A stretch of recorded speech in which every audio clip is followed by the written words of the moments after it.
The holiday season at the end of 2022 was nothing but controversy for the Cameron family. The Cameron family, known for Candace and Kirk Cameron, former child and teen TV stars of the 80s and 90s. You may remember Candace Cameron as DJ on Full House, who then grew up to become a Christian Christmas Hallmark-style romance movies star, I guess? And got into controversy, which I covered at the end of 2022, about how she wanted to be in movies about traditional marriage, with traditional relationships, where there weren't going to be gays or the LGBTQ community, like how the Hallmark Channel was going to do one same-gender romance, and that was just too much for her. So she was like, nope, I'm moving away. I'm moving away to the Great American Family Network. We covered that entire thing.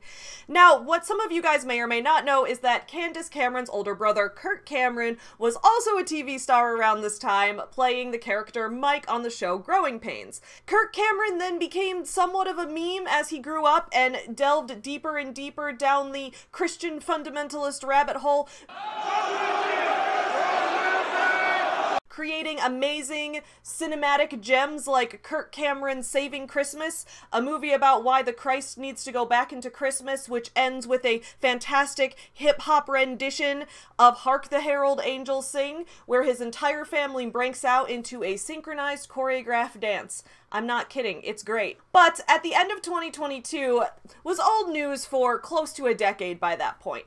Instead, Kirk Cameron got himself back in the news because he had released a new book called As You Grow, a book about a tree that is growing and a child that is growing and animals. The plot made no sense, to be honest, and I am going to be reviewing that particular book this Friday on this channel with my friend Reads with Rachel. The two of us got together and decided to review this book together, so stay tuned for that video because it's going to be fun.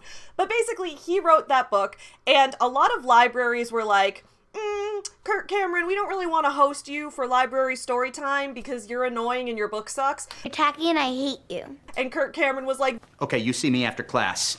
This is the woke leftist liberal agenda. They will let people read their LGBTQ books at the library. They will let them read these books about gender and all this stuff. What is this nonsense? But they won't let me read my book about a tree and a child and some animals and the tree's getting bigger and the tree is a metaphor or maybe not really. They won't let me read my book about a tree that makes no sense. That's correct. So when I was looking into this entire controversy to first do research on a video about Kirk Cameron, what I discovered beneath it was so much deeper and so much bigger than I ever could have possibly imagined. The publishing company that produced Kirk Cameron's book is a book called Brave Books, or Brave Publishing Company. And this company does not just produce books by people like Kirk Cameron, but they are an entire publishing company that produces exclusively children's books written by right-wing conspiracy theorists. I'm not even kidding. So today we're going to do a deep dive into Brave Publishing Company, talk all about some of their best-selling books, look at some of the incredible topics they're covering for kids. I don't even know what to say. This is going to be hilarious. Get ready, let's go. Get you some nuts. There was lots of memes. Makes me wonder if I should take up lesbianism. Chicago. You guys asked for it. What's up, my fellow small business supporters? I'm Savvy, and welcome back to Savvy Writes Books, the channel where we talk about books and business, where today we're talking about a business that produces books, and we're talking about children's books in particular, which is one of my areas of expertise. If you don't know, I am the author of 6 picture books about rescue dogs and cats and their journeys to adoption, which is all under my own small business, Forever Home Friends, which is linked in the description below. That business publishes books and produces stuffed animals about real rescue animals getting adopted, and donates 10% of our profits to local animal shelters here in Chicago. So if you're interested in any of those type of things, you can check that out linked in the description below. Writing for a younger audience is something that a lot of people go into thinking is easy, but is actually more often than not a greater challenge than you might realize, because not only are you having to break down concepts in a way that someone's developing mind can understand, and not only do you have a limited vocabulary to do that with, but you also have to do so in a way that gives the main character agency, that keeps the reader engaged throughout the entire story. There's a lot of things to keep in mind when writing for children, but I think a lot of celebrities hear children's book, picture book, and think, oh, that's not that many words, I can do that, that's very short. It's short, but it's still a challenge. And when a lot of people who already have a platform don't take that challenge seriously, we end up with absolutely shit books like this that nobody should read to their children. For me, the challenge of writing for children was definitely something that I feel like I gained a lot of experience from during my time working teaching creative writing to kids, which I did for about 3 years, and just generally the times I've worked, you know, coaching kids in writing, tutoring kids. She was like, I'm a pusher, Katie. I'm a pusher. Working as a teacher in summer programs and things like that. All of that kind of gave me a lot of experience for this, and I don't think that my writing is perfect by any means, but I do really enjoy getting to critique writing for children and critique the things that kids might not necessarily understand and draw comparisons to how I might have approached that differently in my writing process. There's a lot to unpack about this publishing company, Brave Books, and the ways that it is indoctrinating our children. So let's get into it. What is Brave Books? No. Who do you think you... This is Brave Books. Finally! Children's books you can trust. Morality is ingrained in our children by the age of 10. Leave a lasting legacy by instilling pro-God and timeless values to your kids or grandkids. Everyone in this room is now dumber for having listened to it. So I have no issue with families that want to have a religious angle to how they raise their kids. That's absolutely fine, and I think religious freedom is extremely important, and everyone should be able to do everything however they see fit for their own family. But one thing I hear a lot on the side of some of the type of people we're going to see who have written these books, you know, the Kirk Camerons, the Steven Crowders. Yes, Steven Crowder has a book published by this company that we are going to also be reviewing on this channel. People like them and people like some of the other authors we're going to look at. A lot of these people are known for going on their soapbox and saying, the leftists are indoctrinating our children. They are grooming our children to think that same-sex marriage is okay. Things like this. Anytime that someone teaches something to children that isn't necessarily a thing that they agree with, but is something that does happen in the world, they accuse people of grooming and indoctrinating. And I don't necessarily think that there's anything wrong with giving your child a religious education if that's what you think is best for your family, but I think it is extremely hypocritical to claim that other people are indoctrinating your children, but when you come along and say, hey, I'm going to teach my children exclusively these values, suddenly that's not indoctrination. That's fine because you agree with it and you said it's okay. Hypocrite! It's like, rules for me, not for thee. It's extremely hypocritical. I don't like it at all. But let's take a look at some of these books and see what they're all about. There are a whole bunch of books in this universe of the Brave Books cinematic universe. There's a lot of books in there, and there's a lot of very interesting and controversial authors, and I think we're going to play a little game when we look at the title of some of these books and say, what do you think this book's about? We're going to take bets in the comments, and then I'll reveal it. Okay. So most of the books in the Brave Books universe take place in this area called Freedom Island, where good battles evil and truth prevails. So this is Freedom Island over here. I believe Freedom Island is meant to represent the US. Above Freedom Island, just north of it, we have this place called Utopia.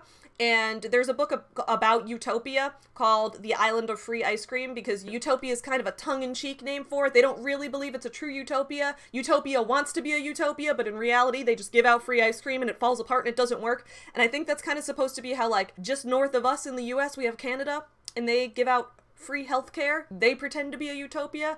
I think that might be what it's getting at here, although I'm not sure, and I'm not sure kids are going to necessarily pick up on it. But anyway, this is Freedom Island, which is the universe that all of these books take place in. Explore Freedom Island, a captivating world, lovable characters, engaging illustrations, and memorable stories. I will say one of these is true, and that's that they do have engaging illustrations. The art is well done in these books. I always wonder what it must be like to be an artist who's hired to do the art for a book that sucks. Like, you do really good art, your work looks beautiful, you're probably proud of your work, but like, do you really want people to read the book? I don't know, it depends who they hired. Why did you hire me? I like how they talk about instilling timeless values, but one of those timeless values is clearly not graphic design, because they could not figure out how to put the text on top of Freedom Island in a way where this text wouldn't perpendicularly run through this text and jumble it all up. But I believe what it says is love of God and country, honesty, bravery, and kindness, perseverance, self-control, and more. It does the same thing over here. What is this? Build. I couldn't even read that word at first because they have the white text on top of the white part of the map. Clearly, capitalism isn't working that well in your favor if you can't even afford to hire a good graphic designer for your website. So let's take a look at some of the bestsellers on Freedom Island. As You Grow is Kirk Cameron's book that we're going to talk about on Friday. We're going to review that one in full. One of them that we're going to look at first is Little Lives Matter. So do we think that Little Lives Matter, let's take bets on the first book, do we think it is A, a book that is diminishing the quality of the Black Lives Matter movement? Or do we think it is a book about why we shouldn't have abortions because all lives matter even if they're tiny? Tiny as in not even birthed yet. Which of those do you think the book is about? Let me know in the comments, and then we'll take a look at the book in a second. Planet Express shareholders, cast your votes. You know what? You've had enough time. Leave your comment. We're going to look at it now. Little Lives Matter. What is Little Lives Matter about? You gonna give me a description anywhere? Where's the description of Little Lives Matter? Product description. Where's the summary of the book? Do I have to, like, Google this separately? Are you not going to tell me what your book's about on your own website? What is the story of... I'm dying to know. I'm dying to know. Tell me, what is it? I like how you can buy it signed or unsigned. Every time I read this, I don't know what it is, but my brain just reads this as, do you want it hinged or unhinged? Do you want the unhinged copy of the book? All right, let me look up Little Lives Matter book summary. I guess we have to go to Amazon to find out what it's about, so clearly you didn't do a good enough job on your own website. Great job. Brave Books and Elizabeth Johnston have partnered together to tackle the topic of sanctity of life in our story Little Lives Matter. Alright, so whoever said in the comments below that it was about abortion, you win! Yay! Good job! Which tells the story of Mama Bear and her beloved son Moby. Moby is born with only one front paw, which makes motherhood and Moby's development even more difficult than it would have been. However, Mama Bear won't give up on Moby, even when Culture the Vulture! So, we have now been introduced to the recurring villain of the Freedom Island universe, which is Culture the Vulture. Culture the Vulture is the villainous animal who is trying to direct our noble main characters away from serving God and country because he wants to instill them with cultural values, which is, from what I learned from Girl Defined and reading Girl Defined's book and reviewing that last year, I learned that when people say culture, that's a Christian dog whistle for anything that is outside of Christian values. Why are you white?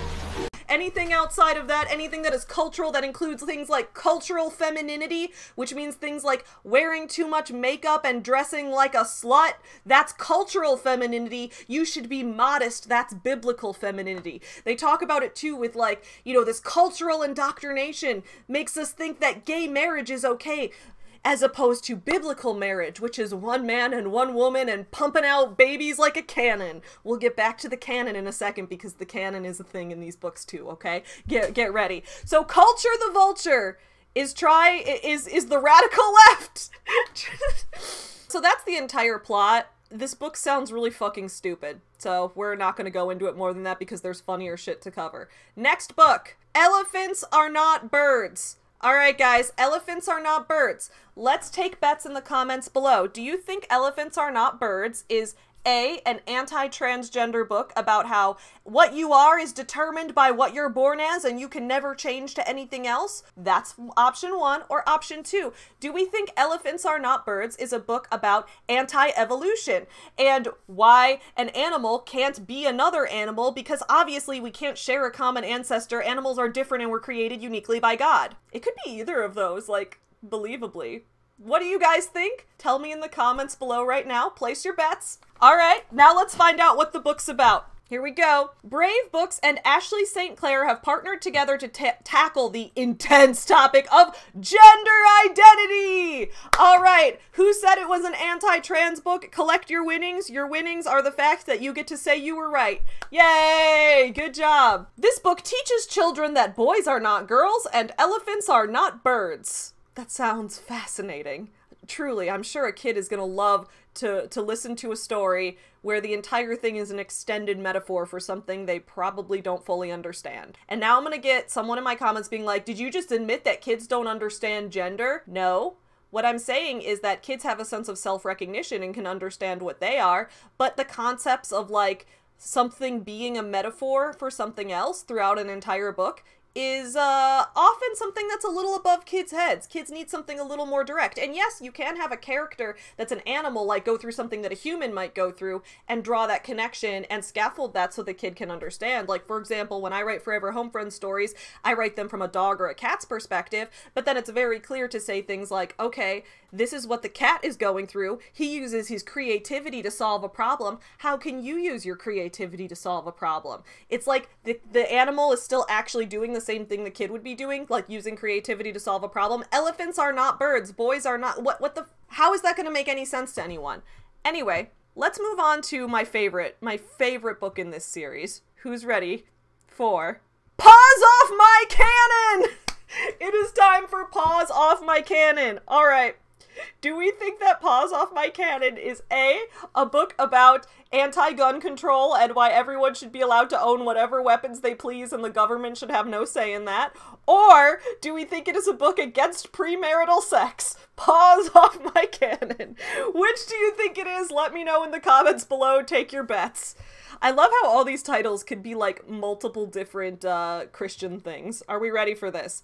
Paws Off My Cannon. The importance of the Second Amendment through the story Paws Off My Cannon. All right, anyone who said it was a book about guns, you win.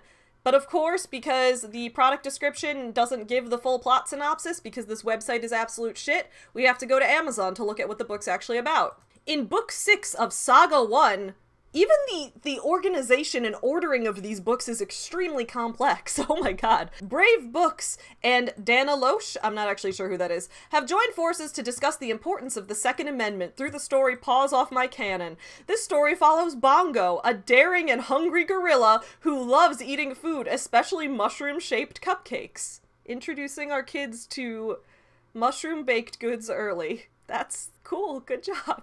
But one day, a villainous hyena shoots a coconut at Bongo and his friend Bonnie. Bonnie is so upset at this misuse of coconut cannons. Oh my god, where is Donkey Kong right now? Donkey Kong sucks. You know something? You suck. Bonnie is so upset at this misuse of coconut cannons that she suggests the village ban all coconut cannons. Bongo thinks the hyenas are the problem, not the coconut cannons. Their debate splits Mushroom Village, and when the hyenas come back, their views are put to the test. Interesting. Okay, so it seems pretty clear here that the whole idea is someone wants to use their gun for hunting, and then someone else wants to use their gun for violence. I think it is a little weird that they make the characters who use the guns for hunting and the characters who use the guns for violence as two different species. That's a little odd, but I can't get over the title Paws Off My Cannon, so we're gonna end it there. Alright, who's ready for ba-ba-da-ba, Freedom Day, The Asher Way. Freedom Day, The Asher Way by Dinesh and Debbie D'Souza. Those names sound familiar. Who do we think Dinesh and Debbie D'Souza are? Dinesh Joseph D'Souza is an Indian-American right-wing political commentator, author, filmmaker, and conspiracy theorist. Well, I hope there are no conspiracy theories in Freedom Day, The Asher Way. I guess we'll have to wait and find out. He has written over a dozen books. Yeah, and one of them is a children's book about a little fox in a hat. In 2012, D'Souza released the documentary film 2016, Obama's America, an anti-Barack Obama polemic based on his 2010 book, The Roots of Obama's Rage. Interesting. Well, this sounds interesting.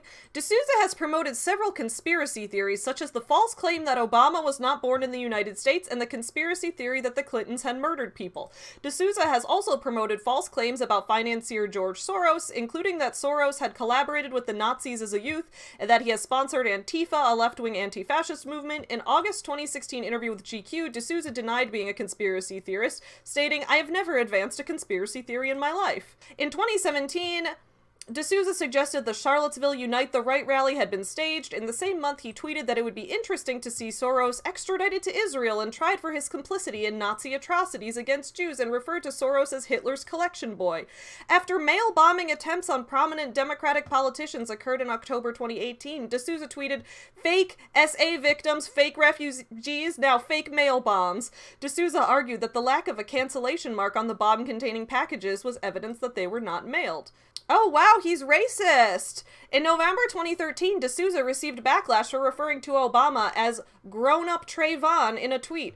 In response to the backlash, D'Souza tweeted, "Feigned outrage on the left over me calling Obama grown-up Trayvon, except that Obama likened himself to Trayvon." In February 2015, D'Souza wrote, "You can take the boy out of the ghetto," in a tweet criticizing Obama for using a selfie stick.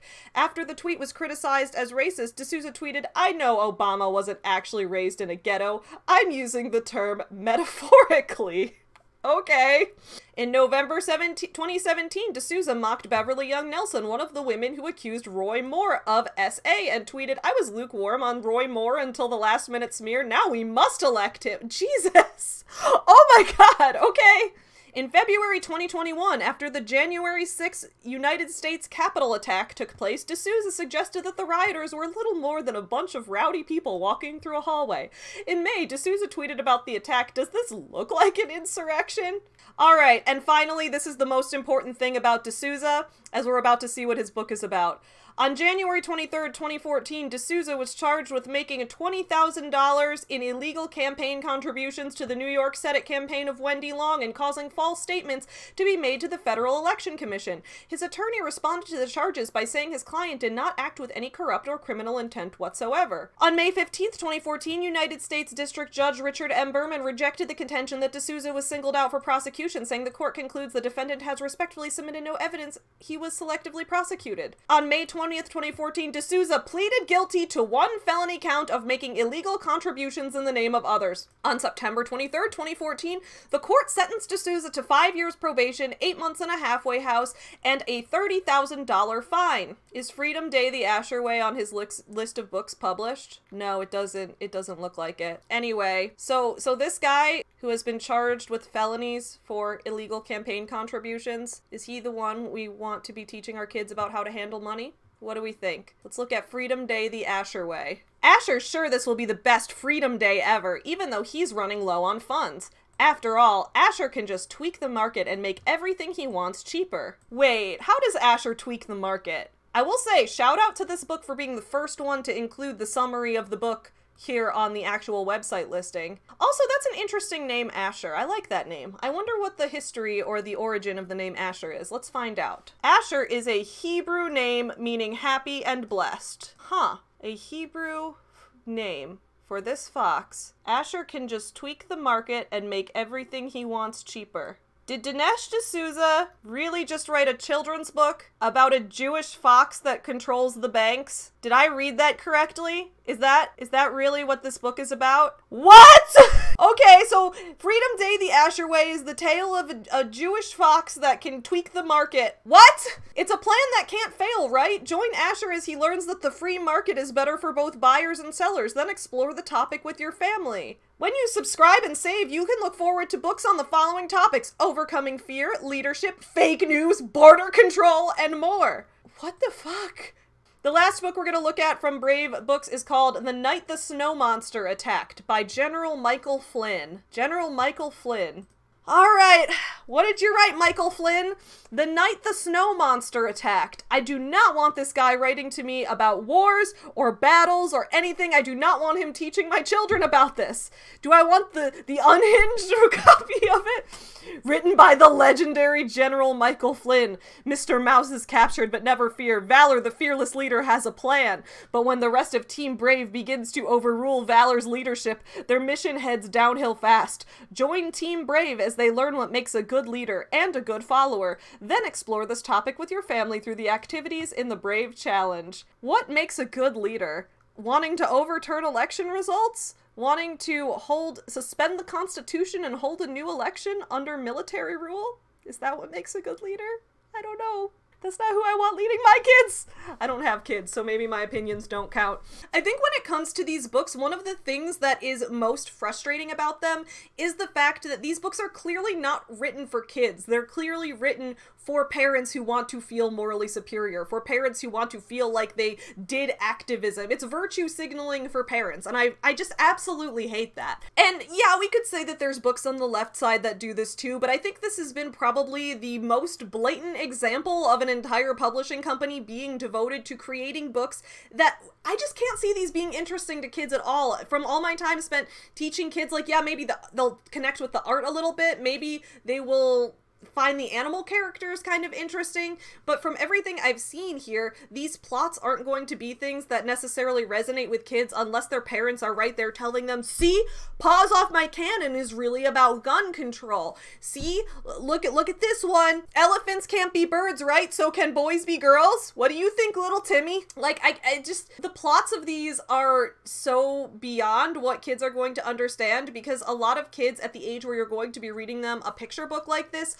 aren't necessarily thinking in terms of figurative language, and they don't, as far as I can see, and from the fact that I have bought 2 of the books to review on this channel, while there are like educational things in the back, we'll say, while there are things in the back for like ideas of how to connect with your kids about these, there's no discussion of like how to teach them what a metaphor is, how to teach them about figurative language, how to teach them about what symbolism means, and it shouldn't necessarily, because when kids are that young, that's not necessarily something that their brain is going to interpret. A lot of kids take things very literally, and a lot of adults too, but these books are written in a way where it's very obviously for the parents to buy them and be like, oh yeah, finally I can teach my kids about these good American values. It's called Rex Kwando! But like, unless you're telling the kid directly, this is a representation of America and blah blah blah, the kid is not going to get that, and the story is going to be a lot more for the parent to feel good about themselves than for the kid's actual entertainment or education at all. And that's partially why I think these books are such a failure. I do think that they're really funny to make fun of on YouTube though, and I look forward to reviewing some of those books on this channel, so stay tuned for more of that. I will see you guys again later this week for other videos, and don't forget that on Friday I am going to be reviewing Kirk Cameron's book with Reads with Rachel on this channel. We're going to be reviewing that together, so we're having a fantastic, hilarious book discussion about it. And then in the future I am going to review Steven Crowder's book that is from the Brave Books Publishing Company as well, which is one of those boys and girls are inherently different and gender essentialism is important because feminists are stupid or whatever. It's one of those books. So we're gonna review that as well. So stay tuned for all of that stuff, because this company is probably the funniest discovery that I've made ever. So I will see you guys then. In the meantime, support small businesses and support small publishing companies that aren't filled with right-wing conspiracy theorists. Bye! Get you some nuts. There was lots of memes. Makes me wonder if I should take up lesbianism. Chicago. You guys asked for it.